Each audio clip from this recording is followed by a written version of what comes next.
आज 1 महीना होने जा रहा है। मैं जिस पथ पे चल रहा हूँ, इस पथ का लोकार्पण 1 महीना पहले 10 अप्रैल 2025 को हुआ था, संध्या 4 बजे। और मैंने मिस किया इस पथ का भ्रमण करने के लिए उस दिन, क्योंकि उसी दिन संध्या समय हमें देश और विदेश की यात्रा पर निकलना था और मैं निकल गया। वहां से आने के बाद बस व्यस्तताओं के कारण मैं इस पथ पे चल नहीं पाया था। ये पथ एक बहुत महत्वपूर्ण पथ है मेरे जीवन के लिए भी और पटना के लिए भी। ये पथ है जेपी गंगा पथ, जयप्रकाश गंगा पथ, जो कि हजारों साल पहले गंगा के किनारे बसाई गई नगरी पाटलिपुत्र और मुख्य मार्ग दीघा से दीदारगंज तक की अशोक राजपथ की स्थापना हुई, जहां की लोग बसना शुरू हुए। और उस अशोक राजपथ पे दिन पर दिन आबादी बढ़ने से पॉपुलेशन इतनी ज्यादा हो गई कि वहां पे रोड का चौड़ीकरण संभव नहीं था। और उस समस्या का निदान के लिए एक नई पथ बनाई गई, जो गंगा में ढुककर गंगा के बगल से गंगा में पाया खड़ी करके दीघा से दीदारगंज 23 किलोमीटर की लंबी पुल बनाई गई, फ्लाईओवर बनाई गई, रास्ता बनाई गई, जो कि उस अशोक राजपथ की भीड़ को नियंत्रित कर सके। और ये दृश्य है इस जेपी गंगा पथ की, जो कि गंगा का मनोरम दृश्य, और एक तरफ ये बस्ती फंसी हुई। तो ये तो भाई एक दिन में तैयार हुआ नहीं था।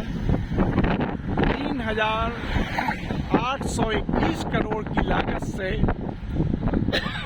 इसका निर्माण कार्य शुरू हुआ और 13 वर्षों में ये बनकर तैयार हुआ।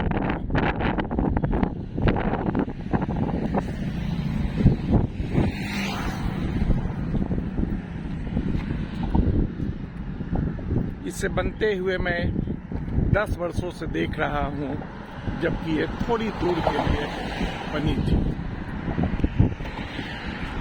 इस 23 किलोमीटर के पथ को 4 चरणों में पूरा किया गया। पहला चरण रहा दीघा से पीएमसीएस तक, जो मैंने देखा, और दूसरा चरण स्टार्ट हुआ दीघा से गाय घाट तक, वो भी मैंने देखा। और एक तीसरे चरण में इसे कनेक्टिविटी दी गई गंगन घाट तक, पटना सिटी तक, वो भी मैंने देखा।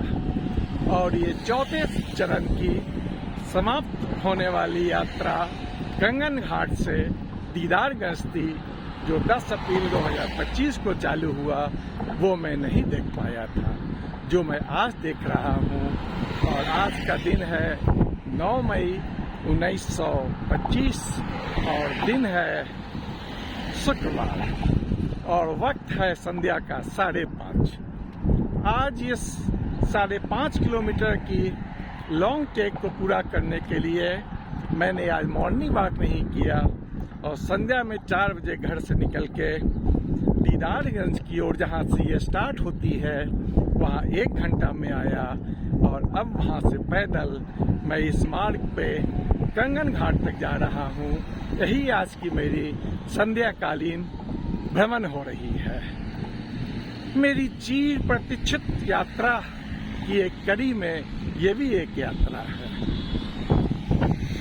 ये है गंगा का विशाल तट, चांदी की तरह बालू बिखरी हुई है।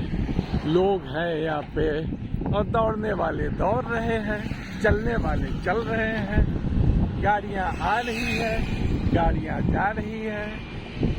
सूरज अपने अस्ताचल की ओर बढ़ने की प्रक्रिया में है, लेकिन अभी धूप है, अभी सूरज ऊपर ही है, नीचे नहीं आई है।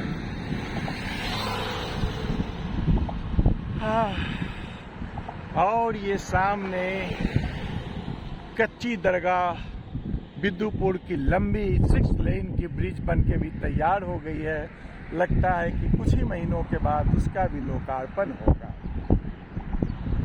इन सभी को मैंने बनते हुए भी देखा है, मॉर्निंग वॉक के थ्रू, इवनिंग वॉक के थ्रू, और इसके ऊपर निर्माण कार्य के वक्त ही नीचे से भी चलते हुए, ऊपर से भी चलते हुए मैंने इसे देखा है।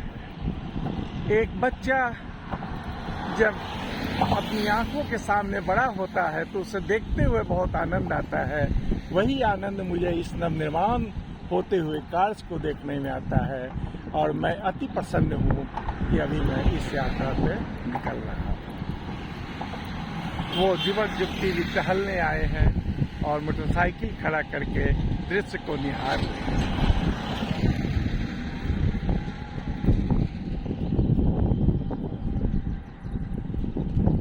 पानी अभी गंगा में बहुत कम है, नहीं तो नीचे तो ये डूब जाती है इसकी सभी पाया, और लोग खेती कर रहे हैं जब पानी ऊपर में है तब।